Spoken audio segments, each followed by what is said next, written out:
everyone, welcome back to my channel. I'm Ahana and here we talk about all things related to stationery, planners, productivity, organization and in general living your best life. And if that interests you, don't forget to hit the subscribe button and also click the bell icon to be notified every single time I post a new video. In my past couple of videos, I have been talking about some of the popular planners that have been available in the market this year, and I've been taking you through like a quick walkthrough of all of the planners, the first impressions, and just what I think about them, if I think that you should get them, and what purpose it might serve for you. So if you haven't seen any of those videos, I will link them right here. Please make sure to go check it out. Today I thought I'll just talk to you about the mistakes that you should avoid when you are picking out your planner for 2023. I have a lot of friends who reach out to me and ask for my suggestions, so I just thought I'd make this video to make it easier for anyone out there who's trying to decide their planner for the new year. I have been using a planning system very consistently for like the past 5 to 6 years, and I have been using like a proper dated planner for the past 3 years now.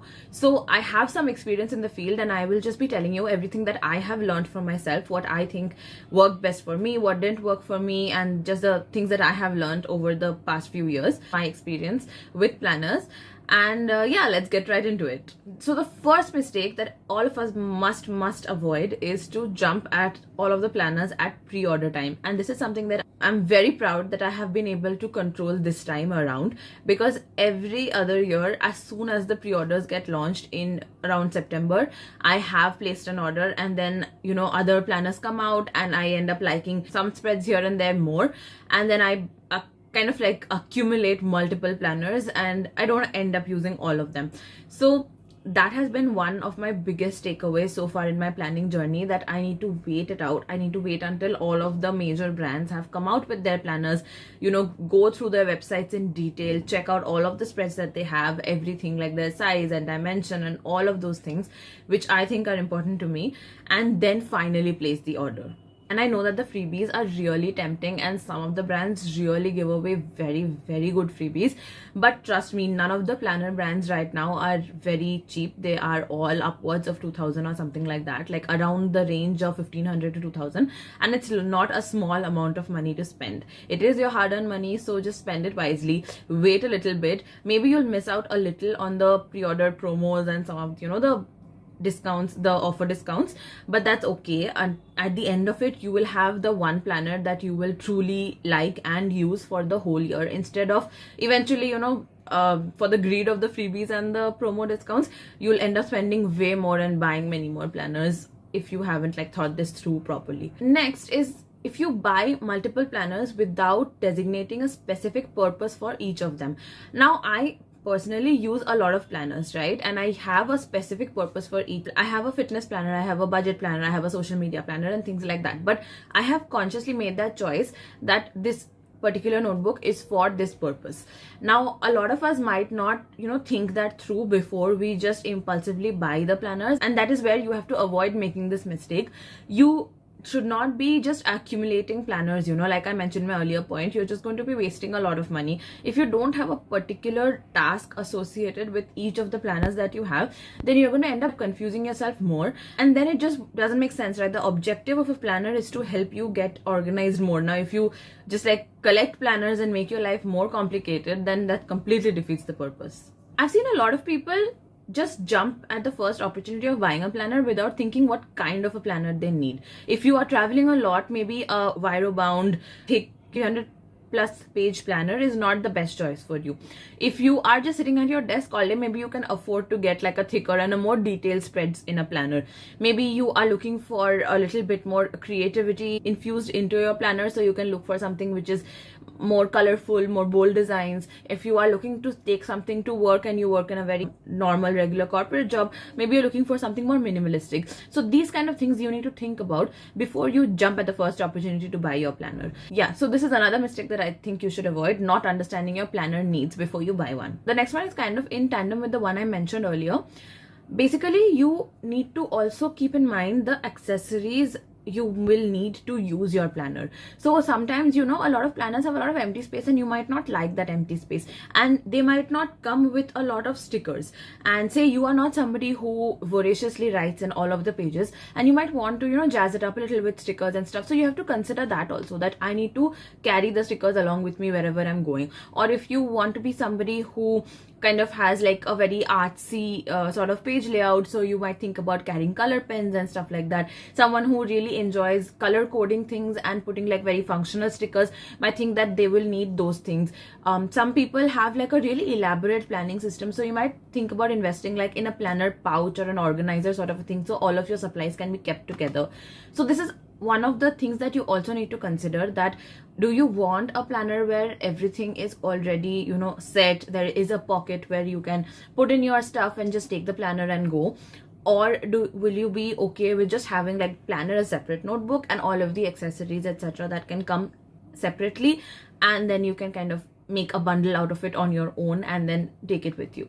Because a lot of planners also come like with a full-fledged sticker books, and those don't usually fit inside the planner. So in case you want to get that, that's another decision that you have to think about. So yeah, the accessories that you're going to need to plan and how you're going to carry them is another thing that a lot of people don't think about. Next is the spreads. So we know there are a few non-negotiable spreads for us, right? Like for me, I would definitely need like a monthly layout, I need a weekly view, and I have to have something like a habit tracker or something like that, right? But I don't like it in my monthly pages, so I'm a little specific about this. And a lot of planners these days have very different kinds of layouts, so they revolve around similar spreads, but they have it laid out a little differently in each of the planners. So you usually have your weekly view, your monthly view, your habit trackers, your budget trackers, meal planners, some reflection, vision board, and things like that, right? So look at all of the planners that are available and see what are your non-negotiable spreads. Like some of the planners have really elaborate mood boards and mood trackers sort of things, and year in pixels and stuff, and those have never worked for me. So for me, I know that spread is a complete waste. Similarly for like meal planner spreads, that those are absolutely a waste for me, because I don't write down everything that I eat, etc. I am not that person. And if I have to track my food, I kind of do it in like an app or something. I would never write it down in my planner. So, like for me, these are the things. For you, they might be something different. Maybe you don't like habit trackers, or maybe you don't need like a monthly reflection page. So think about these things and then check the planners which have or don't have these spreads, right? So make your choice according to that. Don't make the mistake of buying a planner without checking the spreads and deciding which spreads are most important for you first. Don't make the mistake of not observing your own patterns. So you might think that this year you're going to be a brand new person and you're definitely going to use your whole planner from start to finish and fill all of the pages and everything, right? But like, have you done that before?